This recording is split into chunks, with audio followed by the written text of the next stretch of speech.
Irmãos, abra sua Bíblia comigo aí em 1 Coríntios capítulo 1. 1 Coríntios capítulo 1, versículo 1.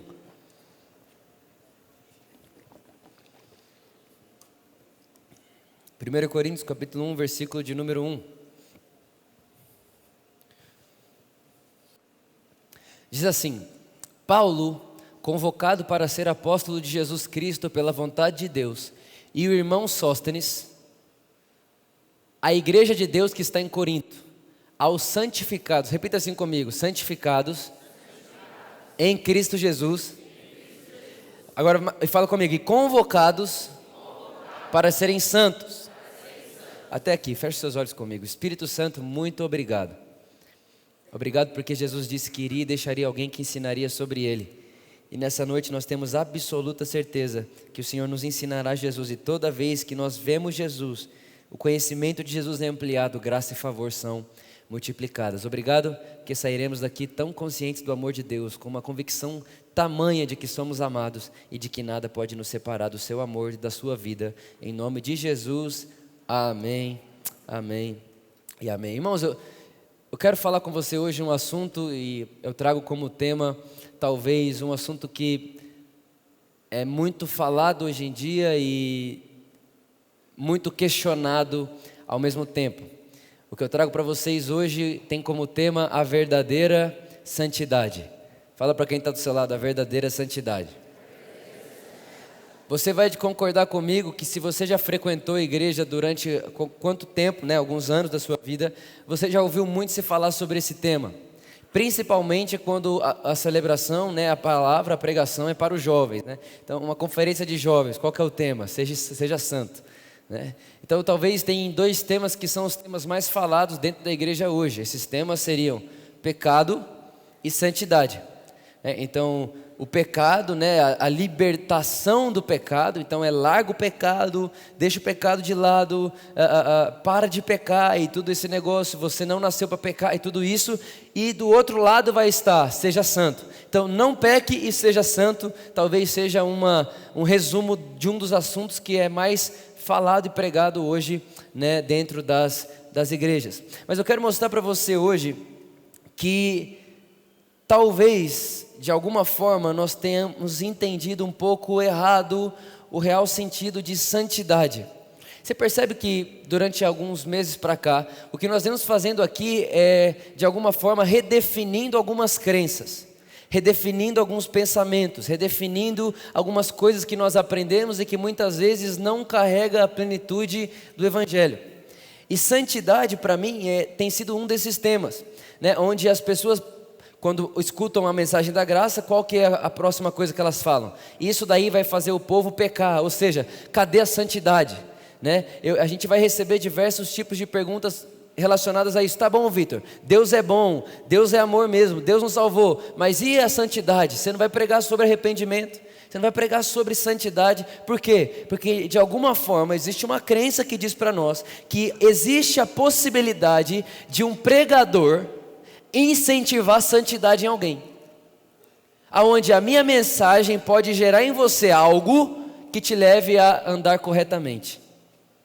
Só que isso, irmãos, é impossível acontecer. Eu quero mostrar isso para você agora, naquilo que nós acabamos de ler. O apóstolo Paulo, ele está endereçando para quem ele está enviando a carta aos Coríntios. Então a carta aos Coríntios não é para todos os moradores da cidade de Corinto. Ele está endereçando essa carta para quem? Para a igreja de Deus que foi santificada em Cristo Jesus. Ou seja, o apóstolo Paulo está dizendo: olha, essa carta é para as pessoas que foram santificadas por Cristo. Só que nós vamos ter um problema gigantesco aqui, irmãos. Por quê? Quando você começa a ler 1 Coríntios inteiro, ao mesmo tempo que o apóstolo Paulo fala: olha, gente, eu estou escrevendo essa carta aos que foram santificados em Cristo, no conteúdo dessa carta você vai ver o apóstolo Paulo indo contra a carnalidade o tempo inteiro. Então ele vai falar: olha, vocês de Corinto, vocês não sabem lidar com dinheiro, vocês estão lidando mal com dinheiro. Ele vai falar: olha, vocês em Corinto, vocês estão tendo briga uns com os outros, vocês estão sendo muito carnais. Olha, vocês em Corinto está tendo muita imoralidade no meio de vocês estão vivendo de forma imoral. Mas repara que se você pega o meio da carta aos Coríntios, você vai acreditar que ele estava escrevendo essa carta para pecador ou para santo? Para pecador. Afinal de contas, ele começa de diversas maneiras, corrigir os irmãos. Irmãos, como que vocês fazem? Ele chega a dizer assim, ó, entre vocês tem um cara que está tendo relações sexuais com a madrasta. Olha que terrível, irmão, isso é terrível, sim ou não? Sim ou não? Mas repara que o começo da carta, ele não privou de dizer, vocês foram santificados em Cristo Jesus. O que eu estou querendo mostrar aqui para vocês, irmãos, como introdução daquilo que nós vamos conversar? É que o apóstolo Paulo, já sabendo o conteúdo da carta, que ele iria de forma sábia confrontar muita coisa ruim, muito pecado, ele não poupou chamar os irmãos no início de santos. Ele não poupou chamar os irmãos no início de santificados em Cristo Jesus. Por quê? O que o apóstolo Paulo está dizendo para nós? Olha, eu sei o tanto de coisa que está acontecendo entre vocês, mas eu também sei que aquilo que Cristo fez em vocês é superior àquilo que vocês estão fazendo, de forma que aquilo que vocês estão fazendo não anula o título e a posição que Deus deu para vocês de santos. Irmão, quem está entendendo o que eu estou falando aqui? Fala assim, eu creio nisso, meu Deus do céu. Repara, ele está dizendo, olha, eu sei tudo o que vocês estão fazendo, mas eu não olho ninguém no ponto de vista humano. Eu vou chamar vocês do nome que Deus chama, aos santos que estão em Corintos, aos santificados em Cristo Jesus. Agora entenda isso, irmãos, santificados em Cristo Jesus. Outra coisa que nós aprendemos aqui, ninguém pode se tornar santo. Nós somos santificados, é diferente. Não existe uma pessoa na terra que pode tornar santa por si só. Ah não, eu obedeci e fui santificado. Quantas vezes irmãos, na minha adolescência, eu conversava hoje com meu vizinho na hora do almoço, nós estávamos almoçando junto, e eu falava para ele, cara, essa mensagem que eu preguei hoje de manhã, se eu tivesse escutado ela com 15 anos, porque quantas vezes eu não tirava dias de consagração para me santificar. Tirava dias de consagração, vou me consagrar, e eu parava de fazer tudo, porque eu queria me santificar. Irmão, repara, a motivação era boa, mas o entendimento estava enfraquecido pela carne, porque quanto mais eu tentava me santificar, mais eu percebia que eu não conseguia de jeito nenhum. Então santidade, a palavra santidade para mim, durante muito tempo, ser santo, né? Jesus diz, seja santo como eu sou santo, era uma palavra que soava para mim pesada, e que quando você falava seja santo, já me via assim, eu tenho que ser santo, porque se Jesus voltar eu tenho que me apresentar em santidade. Quem é que já pensou isso uma vez na vida? Vamos ver. Quem aqui um dia na vida ficou com medo de Jesus voltar e você não apresentar ele em santidade? Vamos ver. Quem um dia aqui na vida achou assim, quando Deus aparecer, se ele mostrar no telão que eu acabei de pensar? Então irmãos, nessa noite nós vamos resolver esse assunto, sim ou não? E você nunca mais você vai ter dúvida de que você é um santo em Cristo Jesus. Vamos lá. Agora, vamos lá então. Não tem como se tornar santo, nós somos santificados. Sabendo que nós somos santificados, pergunto a você, tem como alguém ser mais santo que outra pessoa? Não. Deixa eu te contar uma coisa, bebê. Fala comigo, bebê, me escuta. Não dá para ser mais santo. Por isso, sabe aquela sensação assim, nossa, a santidade dessa pessoa é de se admirar.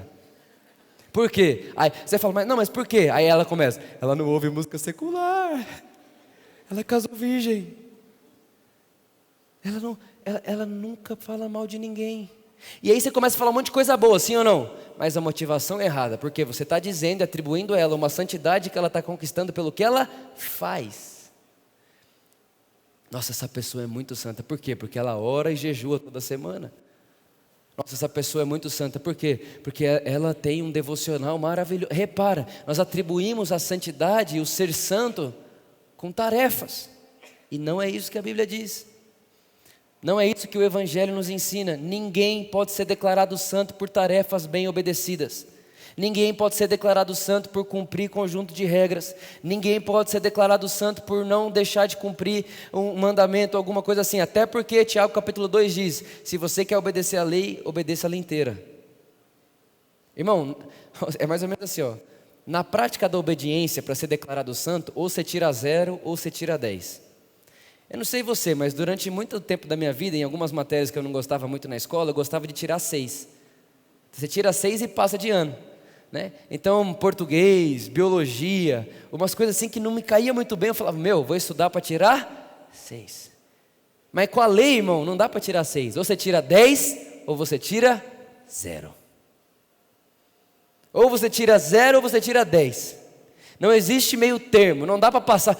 Ufa, passei na média. Não tem média, irmão. A lei tem o 0 e o padrão de Deus.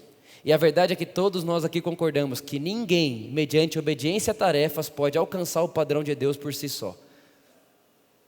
Agora, quando eu entendo que Deus me fez santo, irmãos, Ele me santificou, mediante o seu sangue, eu vou entender que não tem como eu ou meu irmão ser mais santo do que eu. E o mais legal, quando Deus me santifica, Ele me santifica do tipo dele.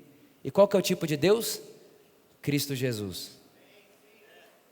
Ele me santifica do tipo de Cristo, a ponto que o apóstolo João vai dizer para mim e para você, olha, nós estamos aperfeiçoados no amor, de modo que no dia do juízo não teremos medo.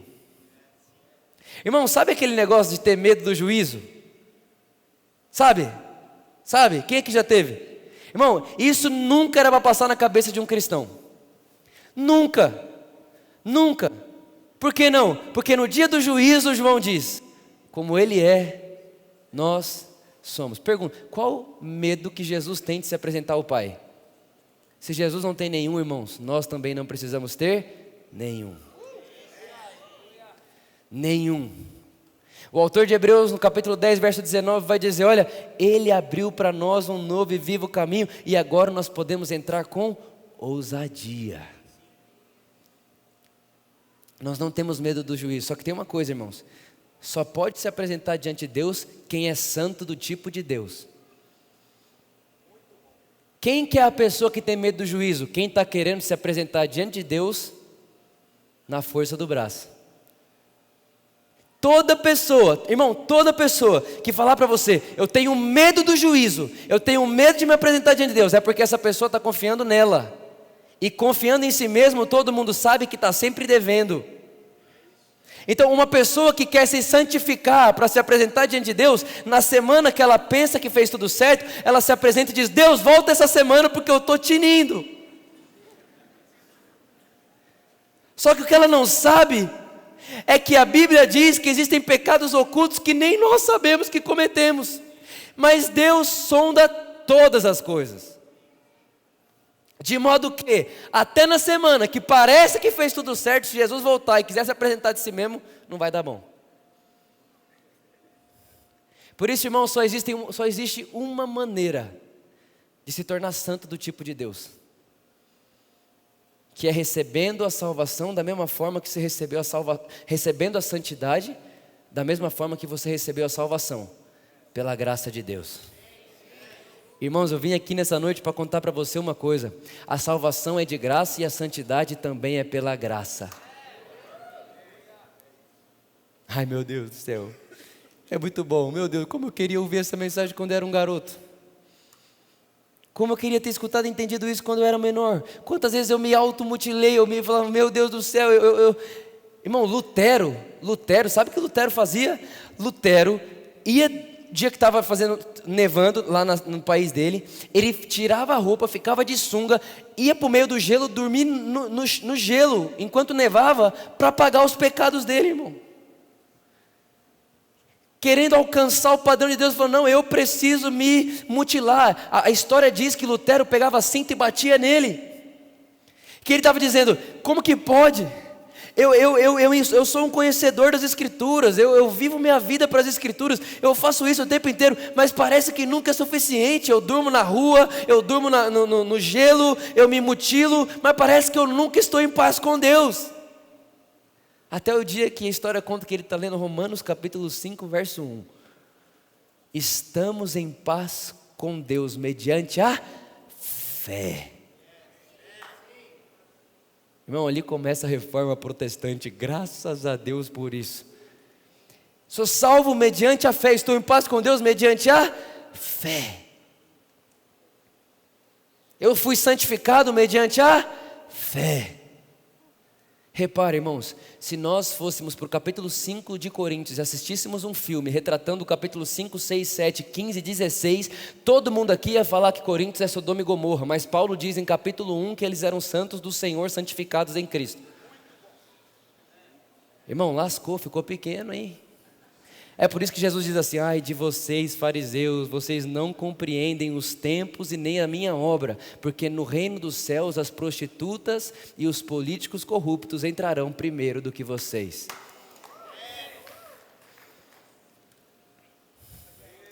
Vocês dizem que vocês dão dízimo da hortelã, vocês dão dízimo de tudo, vocês oram toda semana, vocês jejuam toda semana, mas se esqueceram que a única coisa que importa é a compaixão do próximo. Quem está entendendo o que eu estou falando aqui hoje, irmãos? Meu Deus do céu. Então vamos lá. Não existe como ser mais, da mesma forma que não existe como ser mais santo, não existe como alguém ser mais pecador do que o outro, irmão. A gente tem esse negócio, não, porque essa pessoa aí, irmão, esse pecado dela é só Jesus, irmão.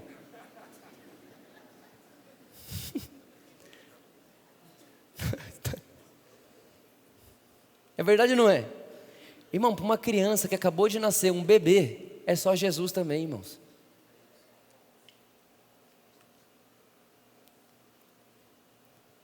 É sempre só Jesus, não tem como ser de outra forma, não dá para ser de outro lugar. Irmão, santidade não é conquista, santidade é uma realidade recebida.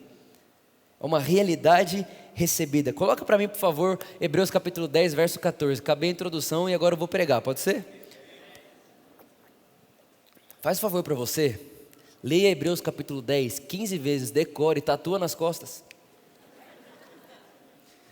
Hebreus capítulo 10. Porquanto, com uma única, com quantas, irmãos?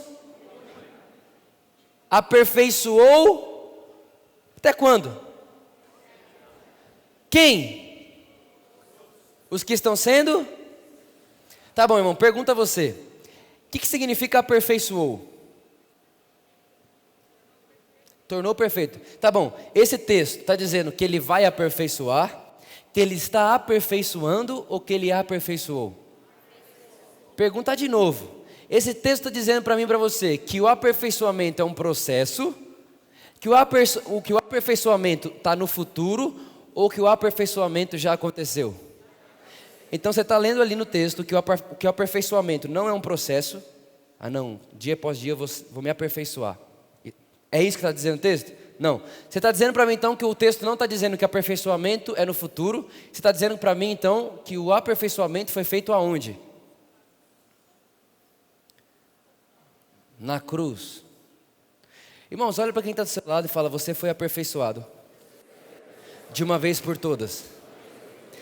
Irmãos, você quer escandalizar essa pessoa que está do seu lado? Fala assim para ela: não tem como você ser mais perfeito.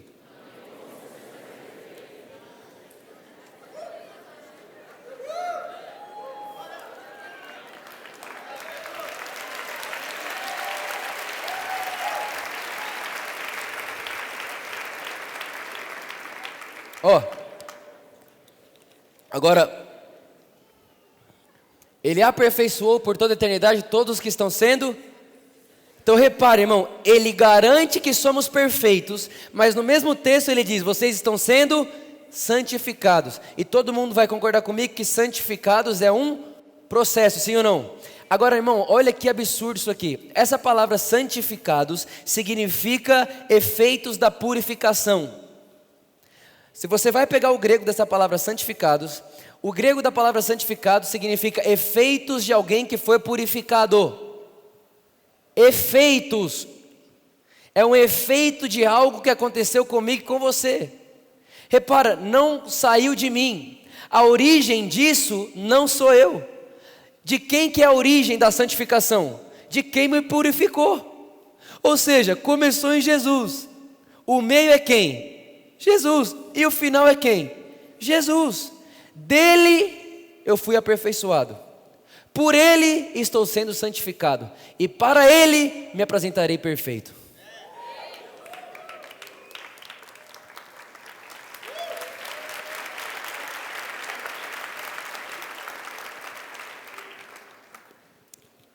Não. Eu gosto muito do Evangelho, irmãos. A gente só precisa do Evangelho, mais nada. Mais nada. Esse é o mistério que estava oculto e foi revelado, irmãos. É o Evangelho, é Cristo. Agora, olha só, vamos lá. Coloca para mim o versículo 1 agora. Vamos voltar no capítulo 10, verso 1. Presta atenção, olha. Assim, considerando que a lei oferece somente um vislumbre do quê? A lei considera alguns vislumbres dos plenos benefícios que hão de vir, e não exatamente a sua realidade. Jamais poderá, mediante os mesmos sacrifícios repetidos ano após ano, aperfeiçoar os que se achegam para adorar. Escuta aqui, irmão, olha aqui, ó. Deixa eu te contar, presta bem atenção que essa hora é importante. Deixa eu te contar como isso funcionava no período da lei, como que eles faziam isso antes de Jesus. Uma vez por ano entrava um sacerdote e oferecia um sacrifício, uma oferta de um animal.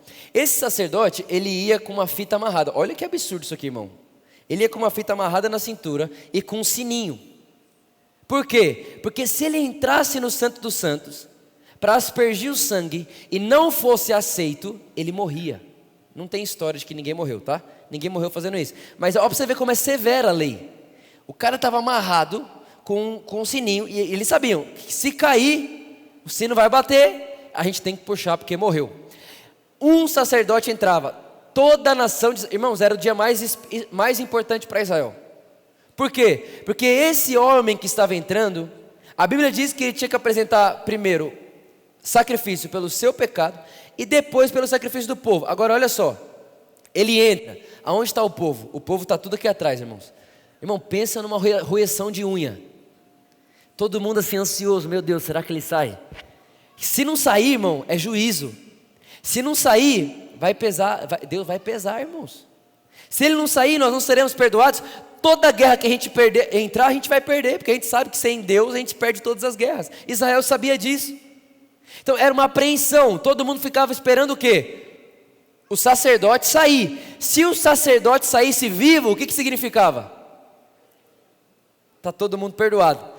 Ok, a hora que ele sair, irmão, era festa. 7 dias de festa, imagina só. Está comigo aí, sim ou não? Agora presta atenção. É muito legal isso aqui. O sacerdote entrava e a Bíblia diz que ele tinha que aspergir 7 borrifadas de sangue. Quantas? O que é o 7 na Bíblia? O 7 na Bíblia é o número da perfeição. Primeira coisa, então ele borrifava quantos? Outra coisa, ele nunca podia ficar de costas para a arca. Nunca. Então estava a arca representa quem? Deus. Ele nunca podia fazer isso aqui, ó. Aí alguém fala, é reverência. Não, é Deus que é a reverência. Não vire de costas. Vitor, se você virar de costas para mim, eu vou te matar. Não, irmãos. Não é isso, já vou te falar o que é. Ninguém podia virar de costas para a arca. Então o sacerdote, ele entrava de frente e como ele saía? Saía assim, andando para trás.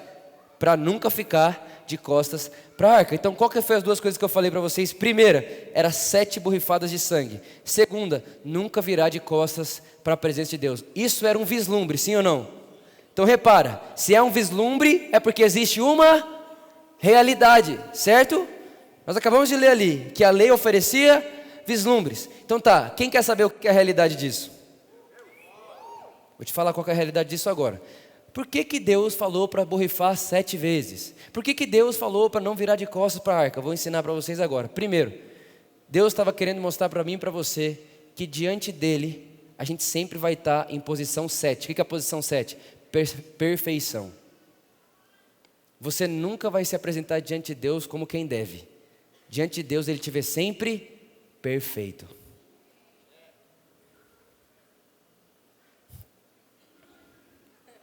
Sempre. Sempre. E segunda coisa, o que significa estar de frente, nunca de costas? Muito simples. Deus está dizendo para mim, Vitor, você nunca na sua vida, nunca vai precisar olhar para trás para me achar, porque eu sempre vou estar à sua frente.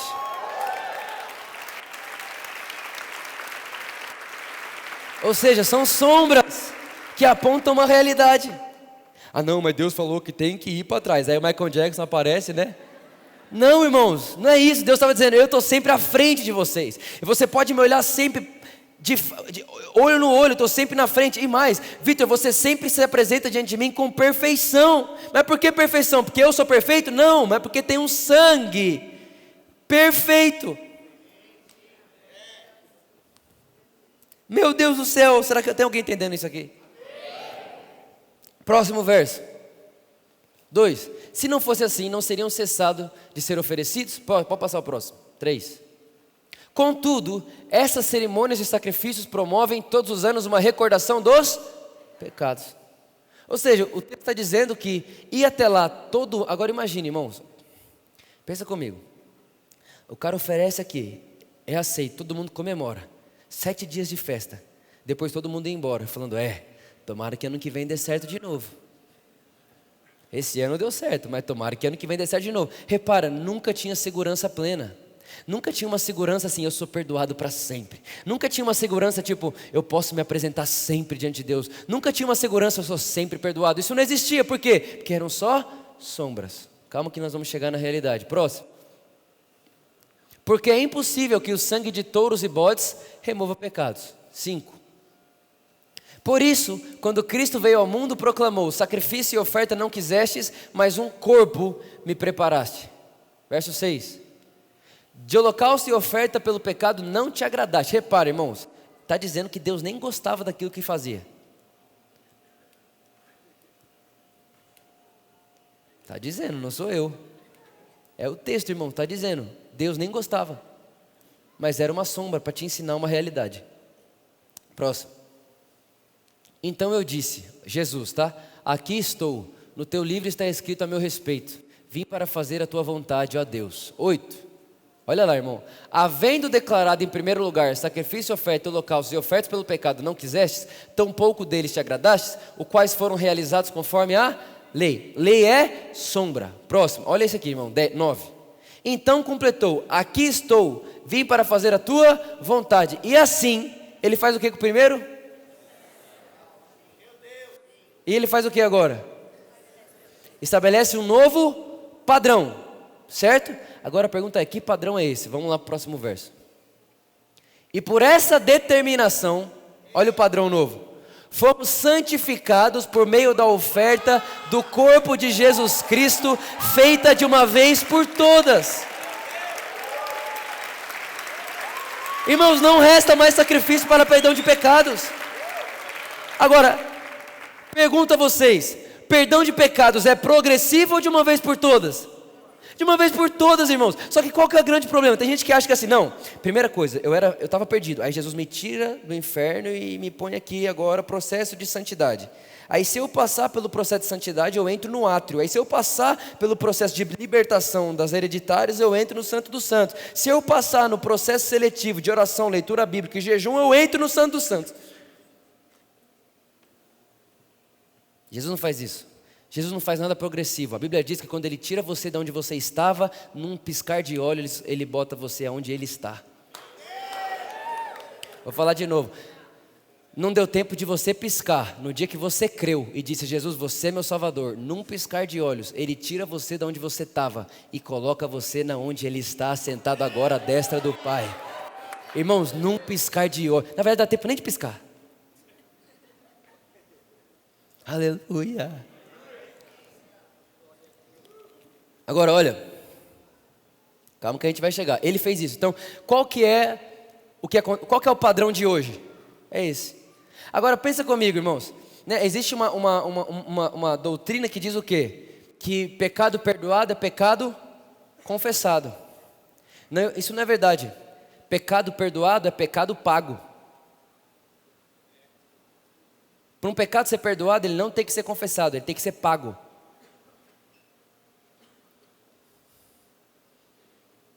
E a pergunta é, o seu pecado foi pago? Quais pecados? Até porque, irmãos, pecado não é ação, pecado é natureza. Quando Jesus perdoa nossos pecados, Ele nos dá uma nova natureza. Que natureza é essa? Santidade, a natureza de Deus. Santidade não se conquista, santidade se recebe. O dia que você foi salvo, você recebeu de graça santidade. E eu vou mostrar isso para você, que você vai ver aqui no texto. Pode passar. Ora, todo sacerdote, olha isso, irmão de Deus.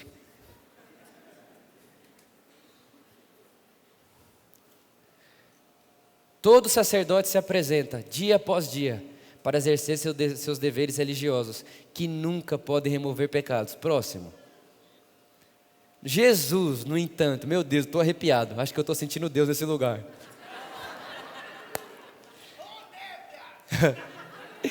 Irmão de Deus, Jesus, no entanto, havendo oferecido para sempre um único sacrifício pelo pecado, irmão, o que ele faz depois?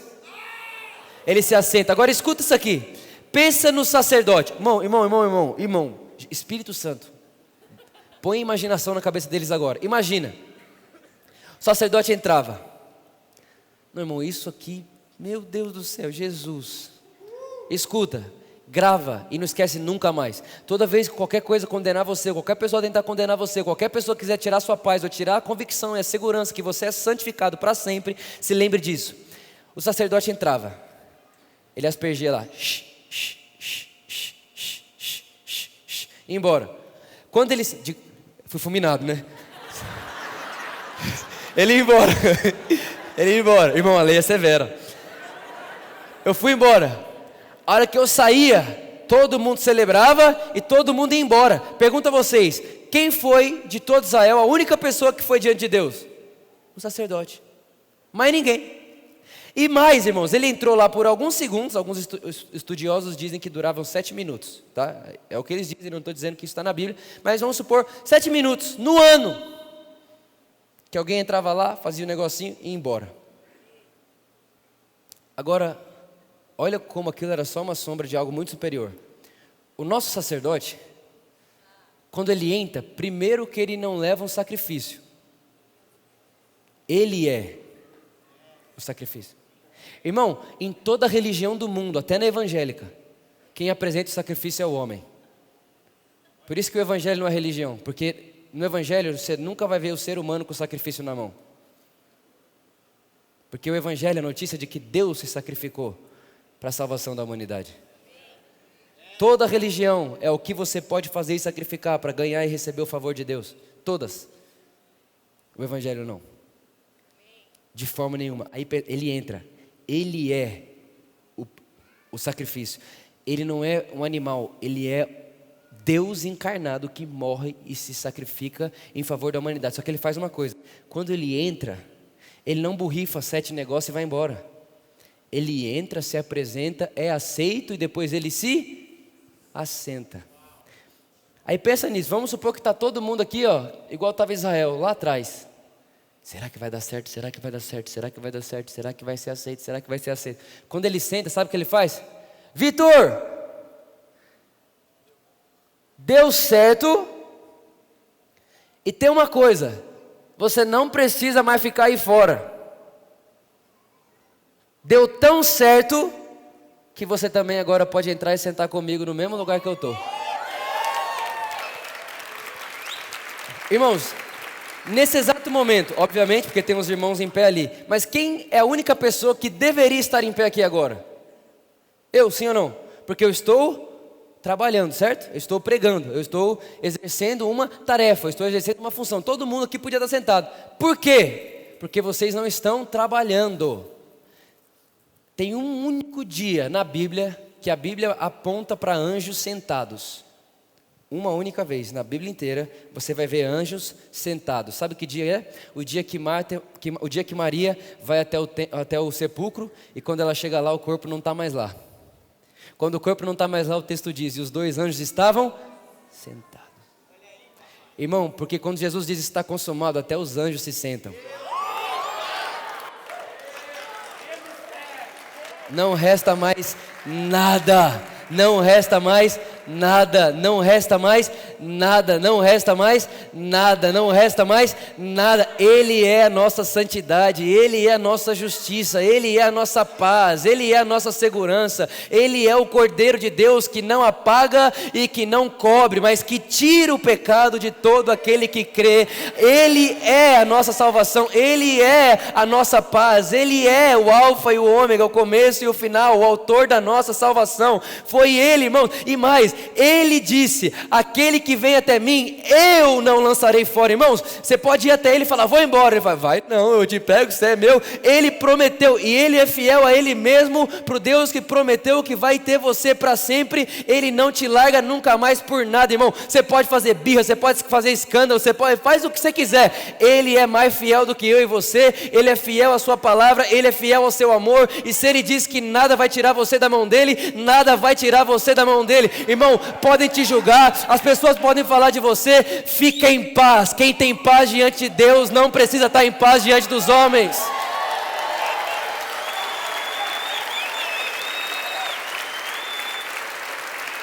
De forma nenhuma. Você pode falar assim: eu sou dele e ele é meu. Nenhuma religião fala isso, irmãos. Só o Evangelho te dá isso. Por último, olha o que diz versículo 27 e 28 de Hebreus capítulo 9. Hebreus capítulo 9, verso 27 e 28. Assim também Cristo. 27. E assim como aos homens está ordenado morrer uma só vez, vindo depois o juízo. Leia. Assim também Cristo foi oferecido em sacrifício uma única, para fazer o quê? Tirar, irmãos, tirar o pecado, os pecados de muitas pessoas. E aparecerá a segunda vez para julgar. Vai aparecer a segunda vez para fazer o quê? Não mais para eximir o pecado, mas para brindar a salvação de todos aqueles que esperam por Ele. Irmão, tem alguém aqui esperando Jesus? Então deixa eu falar uma coisa para você. Você não precisa ter medo do juízo. Você não precisa ter medo de quando Deus aparecer. Você não é santo o suficiente, porque foi Ele que santificou você. Cristo é a nossa santidade. Irmão, não tem preço para a santidade. Existe a fé para se tornar tudo aquilo que vem no pacote chamado salvação. Quando você crê em Jesus, você é salvo pela graça de Deus, mas não só salvo pela graça. Com a salvação vem justiça, vem santidade, vem restauração, vem saúde, vem alma bem resolvida, vem mentalidade, a mente de Deus. Junto com a salvação, irmãos, vem o tipo de vida que Deus vive. Nós não precisamos ter medo. A próxima vez que Jesus aparecer nessa terra, Ele vai vir brindar, Ele vai vir festejar a nossa salvação, irmãos. Nós podemos ter confiança, ousadia, não temos mais o que temer. E para você ver como que eu falo, é uma realidade que o apóstolo Paulo deixa claro o tempo inteiro. Coloca o versículo 30 de 1 Coríntios capítulo 1. E aí a gente vai orar. Versículo 30. Portanto, vós sois dele, em Cristo Jesus, o qual se tornou para nós, ou seja, Jesus se tornou para nós o quê? Sabedoria e o que mais? E o que mais? Jesus, irmãos, é a nossa santidade. Essa é a santidade verdadeira. Não é uma santidade produzida pelo adestramento religioso. Irmãos, eu já falei isso aqui uma vez e isso me deixa tão irritado. Como que pode a gente, como crente, ser conhecido pelo povo que casa sem fazer sexo? Ah, o Vitor está falando para fazer sexo à vontade? Não, irmão, lógico que não. Pelo amor de Deus. Aí depois que casar... Lógico que não, não é isso. Essa não é o ponto aqui. O ponto é que nós ficamos conhecidos por uma coisa que é o efeito da purificação. O efeito da purificação é maravilhoso, mas nós temos que contar a purificação e não os efeitos dela como padrão. Sabe, é uma realidade de vida, é uma verdade de vida, irmãos, que é superior a qualquer coisa, que é superior ao legalismo, à religiosidade, ao padrão da terra. Irmão, o sistema da terra é religioso. O sistema da terra você tem que fazer para merecer. O sistema da terra você tem que dar com uma mão para receber com outra. O sistema da terra, se você não cumpre, você não recebe. Por isso que o apóstolo Paulo diz: não deixe a mente de vocês moldar com o padrão dessa terra. Porque o padrão da terra é esse: dá com uma mão, recebe com outra. Se não dá, não recebe. Se não faz, não ganha. Só vive quem trabalha, irmão. Esse não é o padrão de Deus. O padrão de Deus é dar sem que a gente possa sequer pedir. Tá bom, Vitor? Se não tem como eu praticar a santidade, o que eu devo fazer? O que eu devo fazer? Simples. Nós devemos crescer na consciência da santificação que Cristo nos deu. É isso que nós fazemos, irmãos. Mais nada, eu vou crescer nessa consciência, eu vou crescer em conhecimento. Quanto mais eu sei que Deus me santificou, irmãos, mais eu concordo com isso, sabe? É saber o que Deus fez em mim e que nada muda isso. E aí quando vier um monte de mentira na sua cabeça, quando vier um monte de coisa em você, você vai falar assim: ei, eu sei o que Deus fez em mim.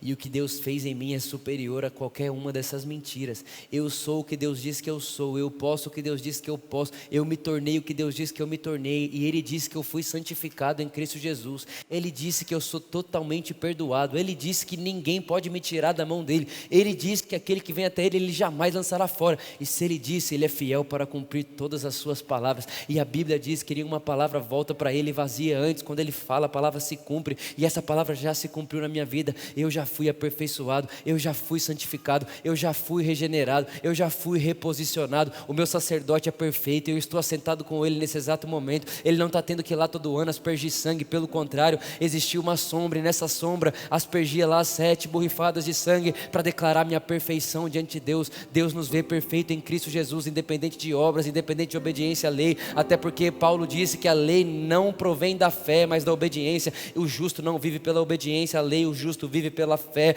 Por independente do que aconteceu, eu sei de uma coisa: eu tenho fé no meu Salvador, eu tenho fé no que Ele fez por mim, eu sei quem Ele é, eu sei o que Ele fez por mim, eu sei o que Ele gerou na minha vida, eu sei de onde Ele me tirou, eu sei que aquilo que eu era eu já não sou mais, eu sei que eu estava perdido, Ele me achou, eu sei que eu estava no escuro e Ele me tirou de lá. Um dia eu, na escuridão da vida, resplandeceu grande luz, e eu perguntei: quem és tu? E Ele disse: eu sou Jesus de Nazaré, o Salvador da humanidade, o Cordeiro de Deus que tira o pecado do mundo, a luz do mundo, o sal da terra, aquele que era, que é e que sempre será, a imagem do Deus invisível, primogênito sobre toda a criação, o Cordeiro de Deus que tira o pecado do mundo, o caminho, a verdade e a vida. E Vitor, agora que eu apareci na sua vida, você não precisa mais ter medo do Pai, você pode entrar com confiança, com ousadia, com intrepidez, porque eu te fiz ser como eu sou. Eu tirei você de onde você estava e coloquei você aonde eu estou, e agora o mesmo tipo de coragem que eu tenho para me apresentar diante de Deus, Vitor, você tem também. Vitor, agora o mesmo tipo de conversa que eu tenho com o Pai, você tem também. Vitor, eu não preciso gritar para o Pai me ouvir, eu nem preciso implorar para o Pai me ouvir, eu só falo, Ele me ouve. Vitor, você também, Ele é por você, Ele está de frente de você, Ele não está de costas para você. Meu Deus do céu, aquela sombra que dizia para mim que eu nunca poderia me virar de costas, a arca da aliança, era Deus dizendo para mim: Vitor, eu estou sempre à sua frente, você não precisa me procurar, enquanto você olha para frente eu estou lá, eu estou por você, eu estou com você. E mais, Vitor, quando você está diante de mim, eu te vejo em posição de plenitude, pleno, reto, perfeito, por causa do sangue aspergido na cruz, o sangue de Cristo Jesus que te lava, que te salva, que te purifica. E esse sangue não precisa ser de forma nenhuma derramado outra vez, ele já foi derramado uma única vez, e uma única vez derramado foi suficiente para me aperfeiçoar para sempre. Irmãos, 3 minutos lembrando o que Jesus fez, faz você nunca mais lembrar essas mentiras que estavam na nossa cabeça.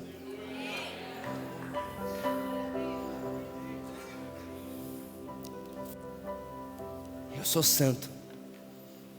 Quando Jesus disse: seja santo porque eu sou santo, Ele não tinha nem morrido ainda, irmãos.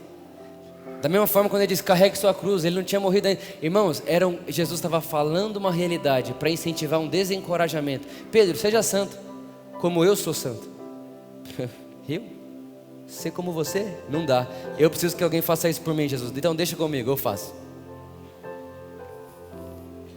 Deixa comigo, eu faço. Sabe, irmãos, eu estava conversando com o Tiago, ele está pregando agora lá em Guarulhos, né? Ele falava para mim assim: Vitor, já parou para pensar que um cara, por exemplo, se você conhece um cara, passa na televisão, ele é assassino, ele matou um cara um dia da vida dele. Irmão, ele matou um cara um dia da vida dele quando ele tinha 18 anos de idade. Quando ele tiver 60 anos, você vai olhar para ele e vai pensar o quê? Um assassino. É a forma natural da vida.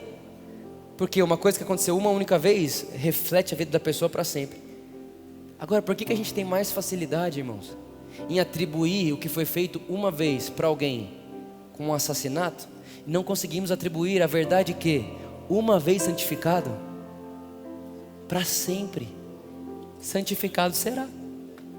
Porque o que me santificou não foi eu, foi o sangue de Jesus. E o sangue de Jesus é mais forte do que eu posso fazer. O sangue de Jesus é mais forte que o suor que eu posso derramar. Então não tem o que o suor do Vitor fazer que possa anular o que o sangue de Jesus já fez.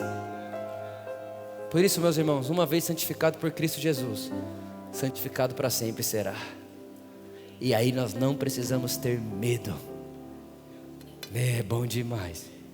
Irmãos, eu imagino, o sonho dos profetas era ver isso que a gente está vendo.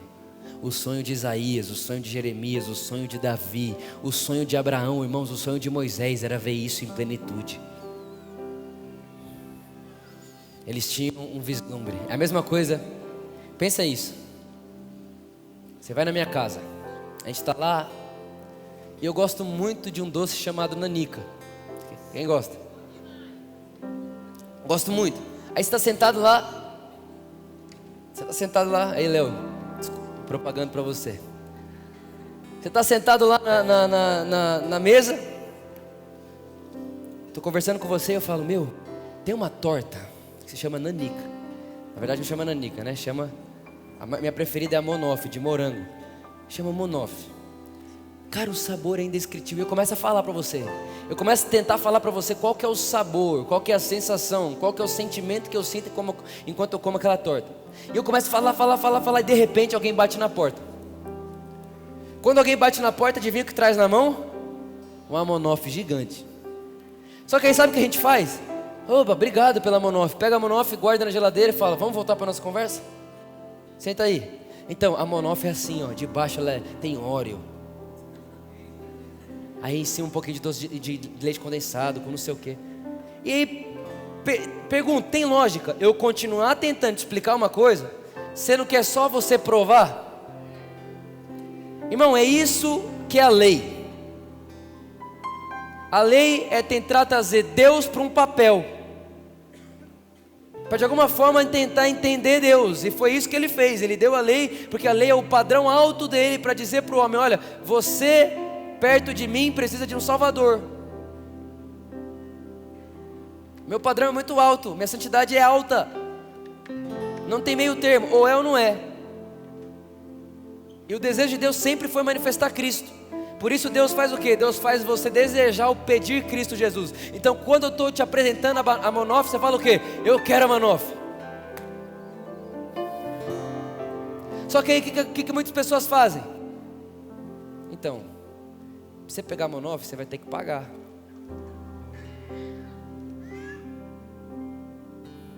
Você vai ter que ligar lá, pedir, esperar chegar.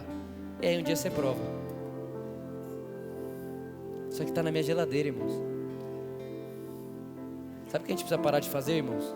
Parar de tentar racionalizar e ir provar o Evangelho. Prova, irmãos. Prova. Um dia que vier um monte de condenação na sua cabeça, prova o que eu acabei de falar para você ver o que acontece. Prova, aí você vai ver, uau, meu Deus do céu, eu sou apaixonado no que eu acabei de experimentar. Por quê? Porque você saiu da sombra e foi para a realidade. Mesma coisa da Luísa ir viajar, eu pegar a foto dela e ficar assim, Luísa, vamos jantar? Ei, olha aqui, gente, estou jantando com a minha esposa. Uma foto dela. Aí ela chega em casa, eu falo, amor, espera no quarto que eu estou jantando com você. Faz sentido isso? Nenhum, irmãos. Isso aqui é uma sombra. Ela é a realidade. Irmãos, a lei é uma sombra. Jesus é a realidade. Pelo amor de Deus. Vitor, a lei não serviu para nada. Serviu para te mostrar que existe o real. Larga a sombra, agarra a realidade. e fala: Jesus, eu estou apaixonado em saborear quem você é, o seu evangelho, a sua mensagem, o seu amor, a sua graça. Meu Deus do céu, o que eu era incapaz de fazer, você fez. Irmão, é isso que você saboreia quando experimenta Jesus. O que eu não podia, Ele fez. O que eu não era, Ele me tornou. O que era impossível para mim, Ele se fez possível por causa dele. Aquilo que eu era incapaz de comprar, Ele me deu de graça. É isso que você vai saborear quando experimentar Jesus. Fique de pé comigo, vamos orar.